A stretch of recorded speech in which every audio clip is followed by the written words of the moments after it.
Well, this Sunday sees the Munster LGFA Senior and Senior B finals down for decision when Clare play Limerick at 1 o'clock in Mallow, followed by the senior final of Cork and Kerry. You can see both games live and exclusive with CK Streaming and Clubber TV. And joining us now to look ahead to the game, I've Paul Jenkins, who'll be on commentary for the Clare and Limerick game. Paul, how are things? Good, Tomas, and yourself? Not so bad, no. Huge weekend of football ahead in Mallow. Yeah, it's going to be two very good games, two good close games as well, just looking at both teams' forms coming into it. So we're expecting two good ones. The first one is a local derby and the second one's a local derby. So I'm sure it's going to be no love lost, you'd imagine, between either side. And they should be two very good games. Yeah, so looking at the first game, Clare Limerick, both of them were fairly impressive in the Munster Championship, and they drew only about 10 or 12 days ago. So even though it's a Division 3 against Division 4 and intermediate against a senior, there still won't be too much between the two teams. Yeah, in theory, as you said, you'd probably make Clare the favourites. They're an intermediate team against the junior team. But Limerick are kind of the top of that whole junior ranking. Now, Clare will be thereabouts the top of the intermediate ranking, but it should be fairly close. If you're just looking at the results coming into the game, there's nothing between them either. So they both played Cork and Kerry's B teams.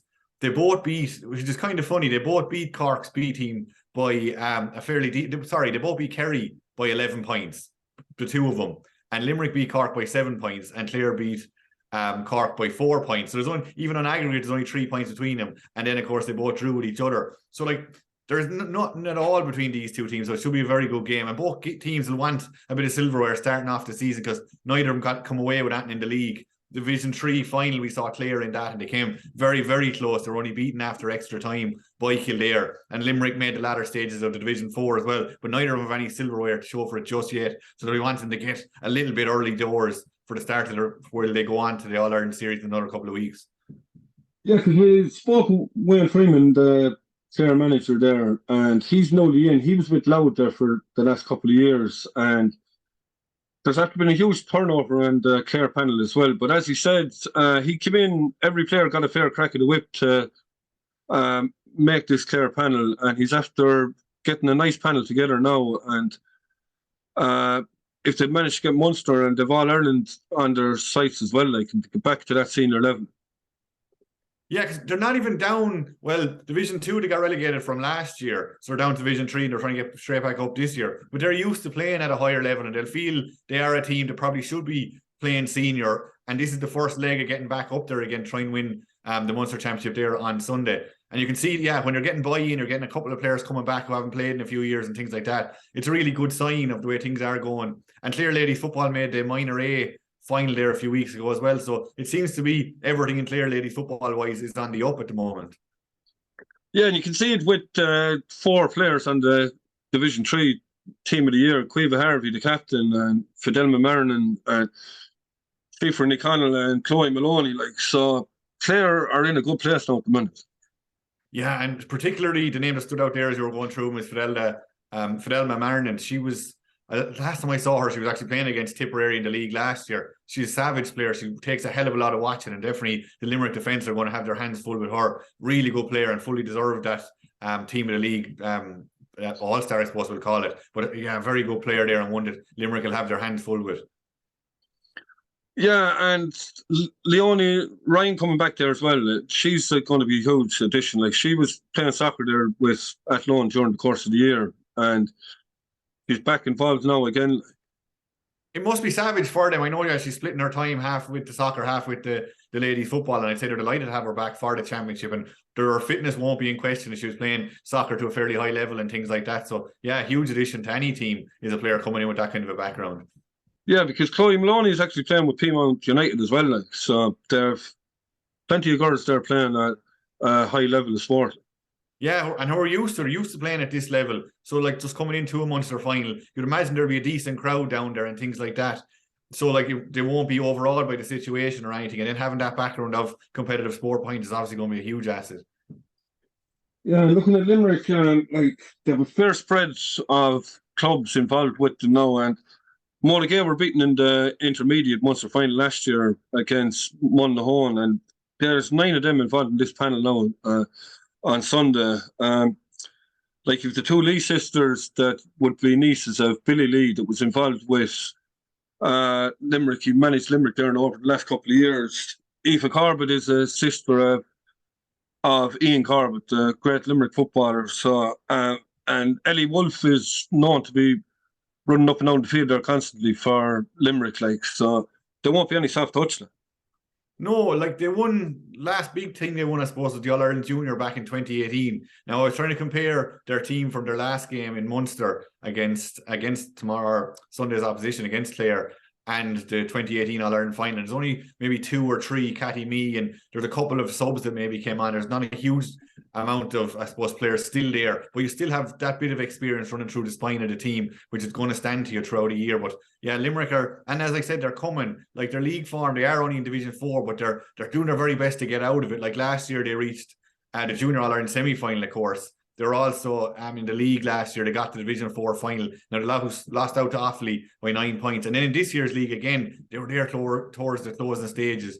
Lost out to Antrim in that one by 11 points in the end. But they're getting there. They're thereabouts. They just feel like they need one big day. And maybe it'll be Sunday against Clare. Maybe that'll just be the last push they need to get over the line and win something. And who knows where they'll go from there. Yeah, because there's huge work going on down there. Roisin Ambrose, she made the team of the league as well in Division 4. The captain, and Irish Kennelly was part of the Rising Stars in the colleges as well. Two great players, and I'd say Limerick definitely have aspirations of winning the junior this year. I'd say they'll feel they were thereabouts last year, and with these couple of big players, as they're bringing the form in from the league, if they can continue that into the championship. The junior championship is fairly. You'd imagine if you get a good couple of runs of matches together, you can win that one or at least get to the latter stage, and who knows what can happen then. And you'd imagine that's what Limerick will be targeting this year, especially with those players in the form they're in at the moment. Yeah, and I suppose trying to call it though, another thing. Like as we said, it's Clare are going to be favourites, but it's Clare and Limerick, as you said earlier on, it's a local derby as well. Yeah, you'd imagine the girls know each other really well. They only played 2 weeks ago, as we said, in the group stage of this competition. That finished all square, 1-7 to 10 points. Now, you'd wonder, did they both kind of know we're going to be meeting again in 2 weeks? Were they holding a little bit back? Were they playing full teams? From what we're hearing, they both went for it.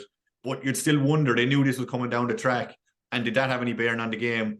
Like we said at the start of this conversation, it's an intermediate team against a junior team. It's Division 3 against Division 4. So on that alone, you'd have Clare on top. But Limerick, they want it, and Limerick GA at the moment wants another kind of a lift, I suppose. Their hurlers are going to need a win on Sunday as well, so they're all probably trying to bring up the tide of GA and LGFA in Limerick at the moment, so they won't give that an easy. But if you were forcing someone to have a bet in it, it'd be hard to tell them, geez, to not go for Clare on this one, I suppose, wouldn't it? Yeah, I suppose, yeah. And look, the showpiece on Sunday, Cork and Kerry, probably 2 of the best teams in the country at the moment. Yeah, it's nearly unfortunate on the likes of Waterford and Tipperary that they're having to play them to get out of Munster. It's a bit like the men's game, I suppose, but they're definitely the 2 best teams of the round robin have come out on top. And the last time they played, so we won't any of us forget it, 2 or 3 weeks ago when Cork were 10 points behind, they came back to draw it at the very end. Like that's going to be in the back of all their minds. They're both sets of managers, don't want to give up at an easy, and they will be saying, oh, it's early days, we both want to go on and win the All-Ireland, but neither of them. Kerry never want to lose to Cork, and same thing, Cork never want to lose to Kerry in any sport. So there'll be nothing given easy. And I'd say they would have learned an awful lot. Even watching Cork's game there against Waterford the last day out, you could tell they learned a little bit from the Kerry game. Like they seem to have worked a little bit more on the kick-outs. They seem to have a bit more space. Now, the Kerry team will probably look at that and saying, well, Waterford weren't pressing as high as we were. They weren't putting under the same pressure. But Cork did seem to learn from that. Also, Kerry took off Louise and Eva Hurtig that first day out with maybe 15 minutes to go or so, thinking the game was maybe done, and it completely went against them. They'll have learned not to do that again. So like that drawn game, there'll be people looking at that, I imagine, flat out for the last week or so to try and get what they could get out of it and use it come Sunday. Yeah, like we've spoken before about the likes of Niamh Carmody, Niamh Conachord, they like to go back around their own 21 and carry the ball forward, but you've the likes of Ciara O'Sullivan doing the exact same for Cork, like, so do you let them players run and give them a free rein, or do you send somebody out to follow them? Well, that's what Cork definitely did last week or 2 weeks ago against Waterford. They gave Ciara O'Sullivan basically the freedom in the park to do what she wanted, and it really did work. But I think she was given that freedom because Waterford conceded such an early goal that day. Ciara O'Sullivan got in after 4 minutes after a pass from her sister Ciara. And I think that threw Waterford's game plan out the window. I think they got a bit of a fright and they brought everyone back, which gave Ciara O'Sullivan the space to run in around the place and cause havoc. And as you mentioned, you have the likes of Niamh Carmody and Concord on the Kerry team. But the thing about Kerry, the Cork maybe don't have, is their ability to kick pass. And that was really evident again in your game below in Banshee last Sunday. Like they're able to just pick out pass and they got scores from them. The Kerry goal, the first goal came from a brilliant pass. I think it was Hannah O'Donoghue who played the ball in. Niamh Carmody's well able to take a kick pass. And it just cuts out so much work and it's so direct. And it means their speed of attack was something to behold again last Sunday or 2 Sundays ago against Tipperary. Like there was a couple of occasions where Tip were down there into the field, they'd committed to the attack. And then within maybe 30 seconds, the ball was up the other end of the field and over the bar. And I think that's what Kerry have that maybe Cork don't have. They have that ability to pick a kick pass, which is able to just get them going again.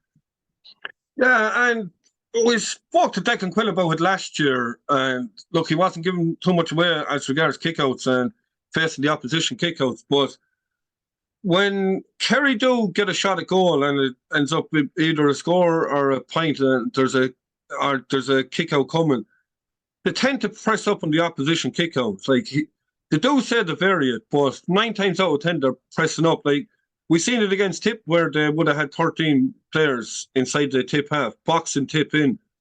And they will try to do it to Cork at some stage as well.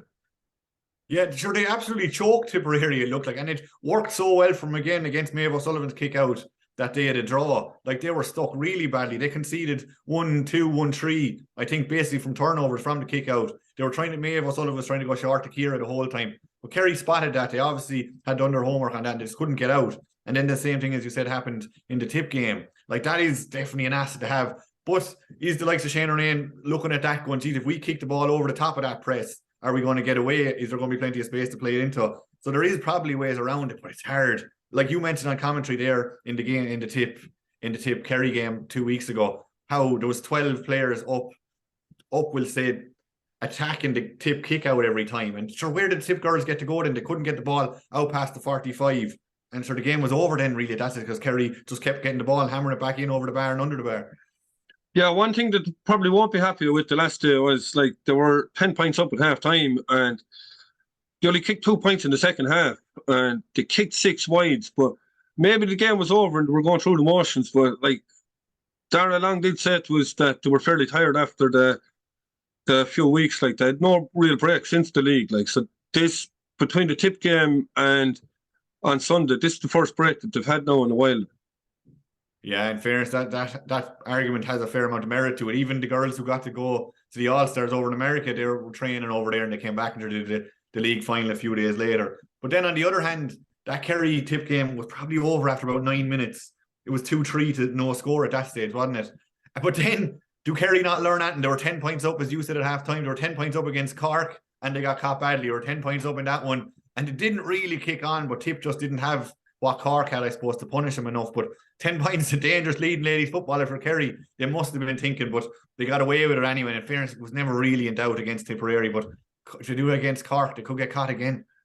Yeah, but having said that, ball went into Ashley Maloney there with about 5 minutes to go, and it just didn't go to hand.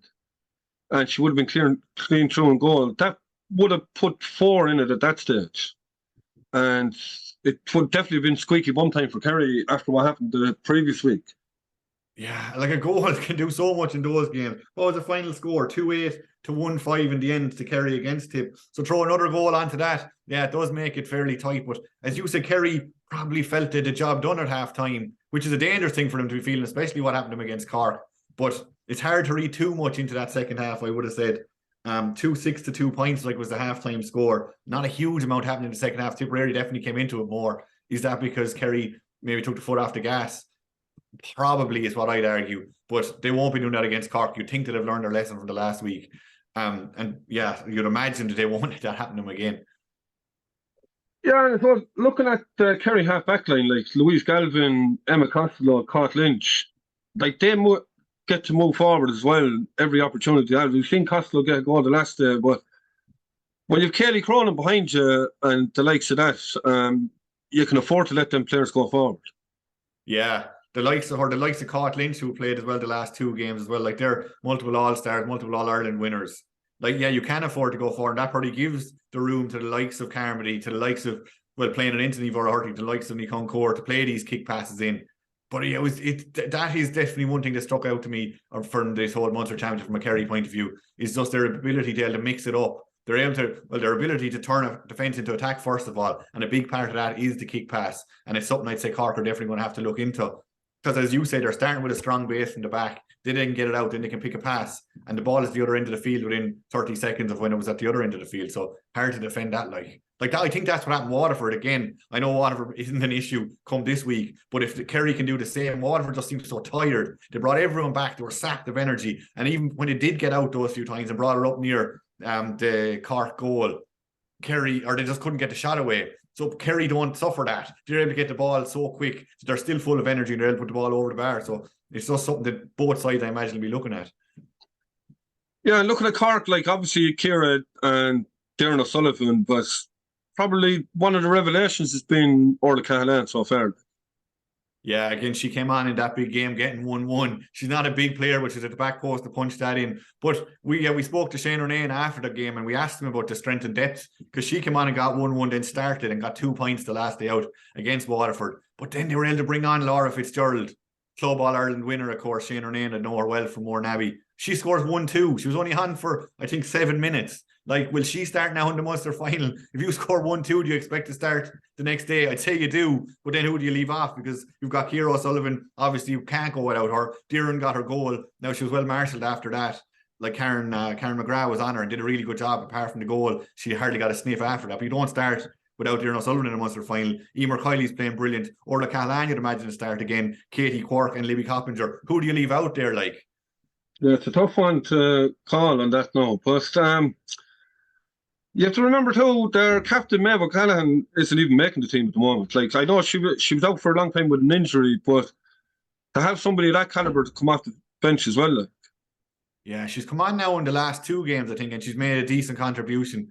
Maybe they're holding her for, I don't know, maybe we won't start her till they get to the All-Ireland series. But then again, it's a Munster Championship. I'd be shocked if she doesn't play some part. I probably don't think she'll start again this week either. But yeah, again, you're talking about strength and depth of both these sides, in fairness, that they have. It's, I imagine, the likes of Tipp and Waterford and the other counties, maybe a lot of other counties are looking in going, geez, we'd love to have her. Yeah, and Sheaf Roche still hasn't recovered from the knock she picked up against Kerry, or against Cork last day. Like, she'd be a huge loss for Kerry.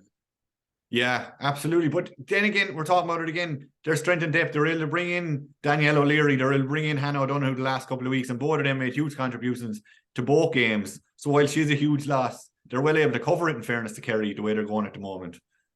Yeah, because even the likes of Quiva Evans has been knocking around there the last couple of years. She came on the last made a huge contribution. Like, so both teams, it'd be well worth getting access to one of their training sessions, because they must be going hammer and tongs. But when you've that amount of quality and so many people looking to get a start.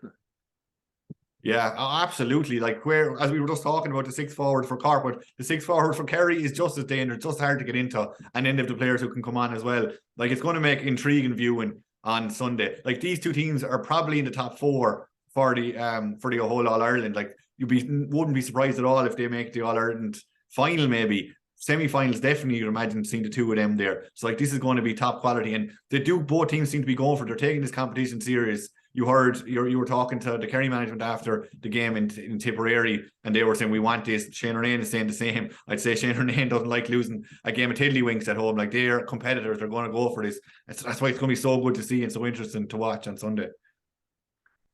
Yeah, and I suppose trying to call it now would be another thing. But like, the winner ends up with on a 3-team group in the All Ireland series with both Tipp and Galway. Like, so I'm not 100% sure. I don't know if you know who the losers are in with, but the winners, without being disrespectful to Galway or Tipperary, like the winners of this would be expected to win their group in the All Ireland series as well.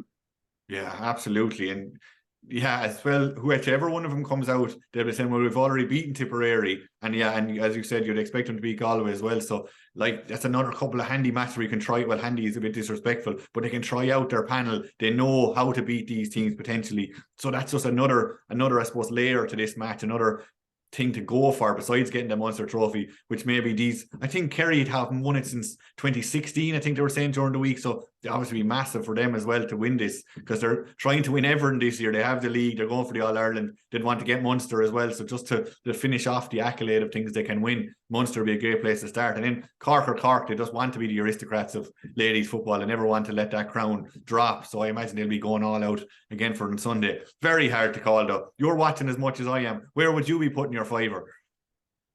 It's a hard one to call, but I just feel the quality of the forwards that Kerry have and the football that they're playing, like the improvement that they've made in the last couple of years. Like only 2 years ago, they were in a relegation semi-final, and now they're favourites for the All-Ireland. Like I just feel that Kerry are going to be very hard to beat for the rest of the year.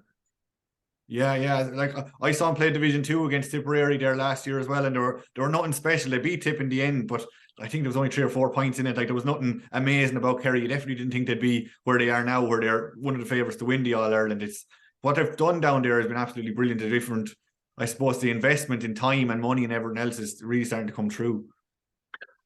Yeah, and I suppose they done it in Clonakilty there a couple of weeks ago, where the clubs coming in at half time playing games, and it brought a huge crowd. As far as I'm aware, there's 3 teams from both Cork and Kerry playing there on Sunday as well. So that's going to bring a huge crowd, and the atmosphere is going to be absolutely electric.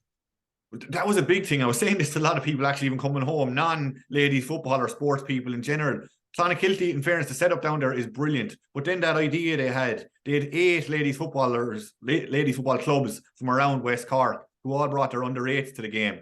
So they all had a kind of a little blitz then at half time, which is brilliant for the girls. The facilities in Clonakilty are brilliant. So there's a stand, there's a seat for everyone with a proper back on it. But all them girls then had to bring a mother or father, a guardian. So then you're bringing up the crowd, you're getting the atmosphere. Cork are there, their team are going well. And then at the end, all the little kids came onto the field and they were getting selfies, they were getting autographs of the Cork players. Like that just keeps the whole thing going, keeps that whole conveyor belt going. And it added to the atmosphere massively. Like there was over 1,000 at the game. They were saying like that wouldn't have happened without that under-8 tournament, which sounds maybe a bit trivial, but it's a great idea and it should be something every county should be trying to do, because it was a good sunny day as well, which always helps below in West Cork. But it really added to it and something the Munster, whoever was organising that, they should be commended for it and something they should be trying to do going forward. It's great to hear they're doing it in the Munster final. And Mallow again is a lovely setup. If you're on the fence about whether to go or not, it's lovely setup. The stand is there, it's lovely, it's great facilities, fairly new complex, and well worth paying a visit to.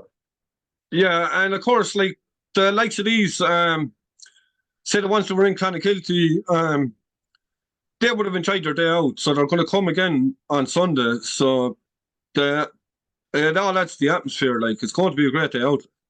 Yeah, definitely. Sure, all those under-8s, they were going home, had met their heroes, had met Dearn, had met Kira, had met Libby Coppinger. They met all these heroes that they'd seen running up and down the field. So what were they taught about in school for the next week is only seeing that gets things going, that gets more girls going to the ladies' football games. That's why I'm saying every county should be doing something like this. And it'll really, Dale Hall, as we said, hopefully then go to the Munster final now on Sunday. That just keeps the whole thing going.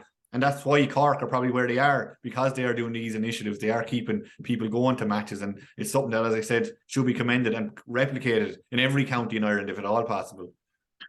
Yeah, and I suppose, look, there's a conveyor belt there in Cork. Look at all the underage finals. They would have won 5 of the 6. Now, they came up against a very good Kerry team in the under-14 final. A lot of them players we'll probably see in the next couple of years. But the fact that both of these are doing so much at underage has them where they are now at the moment. Yeah, and success breeds success, doesn't it? If they're watching their I suppose their colleagues, they're looking up to their club mates and they're bringing home All-Irelands and they're doing things like that. You're like, yeah, I'm going to get into ladies football now. We're trying to make the decision, what sport will I do? You're seeing them winning All-Irelands, you're seeing them having great days out, and that's what keeps Cork so strong, I suppose. And maybe that's not what's in every county at the moment, but it's definitely there. And like they're looking, like we had Ronan Ivukla on co-commentary there for that game against Waterford, 9 All-Irelands, and she's kind of just like one of the girls almost kind of thing. Like there's 4 or 5 or 6 players around who have these 9 All-Irelands, and maybe they're not given the recognition they deserve, because that's phenomenal. Like, she should be, and all the girls out there who have their 9 and 10 All-Irelands, they should be paraded up and down Cork half the time. Like, I don't know if she half as recognised as she should be, or all those players. Like, what they did for Cork ladies football is why it's going well now again, and maybe we're not at the heights just yet, but that's what's kept Cork in the limelight and kept these girls playing. Yeah, and a lot of these girls, they're a lot more accessible than maybe trying to meet a soccer player or a hurler or a footballer. So if these girls are going to be accessible, it's going to get more girls involved. Definitely, like them girls below in Clonakilty that I'm talking about, they were delighted with themselves. They all got onto the field, and credit to the both sets of players. They all stayed on the field. They were there for a good half an hour after, signing autographs, getting selfies, and they were going out of their way to actually talk to the young boys and girls that were there, saying, "Oh, what's your name? Do you enjoy the match?" and things like that. Again, something they don't have to do, but they know it's important to grow the game. And it was lovely to see. And I imagine all the people, their mums and dads and the kids went away going, "Gee, that was brilliant. I'm going to stay involved with ladies football." I was delighted. I went down to that, going home telling people about that. And again, it just grows things, and it's very important. But it was brilliant to see. And as you said, like, they got to walk up and they got to touch off the likes of Roisin Field. They got an autograph off Sarah Leahy, Hannah Looney. It's not something you'd get if you're going over to the Premiership. It's not something you might even get in the men's game. You might even get out that close to them some of the time. Yeah, because like we've seen it in the men's game, they've even gotten to the stage where they're not letting people onto the field anymore. Like, so the fact that the girls can get out onto the field is a huge thing for them. Yeah, and sure, that's all they want. That's all these young boys and girls want, is to be able to go out and talk to their hero and be like, then they go into school the next day, show the selfie, show the autograph, like, "Oh, I met them yesterday." And so that keeps the whole thing going, as I said. Yeah. Yeah, well, it certainly promises to be a great Sunday of football, a super Sunday. Forget about your Premiership, that's all over for another year. And tune in to us on Sunday. Paul, thanks for being with us, and look forward to meeting you on Sunday. Thanks very much. I'm looking forward to Sunday as well. Yeah, and don't forget that both games are live and exclusive with CK Streaming and Clubber TV. If you check out our social media channels, you'll see how to get access to the game, or go directly to www.clubber.ie, and it'll give you access immediately there to the game.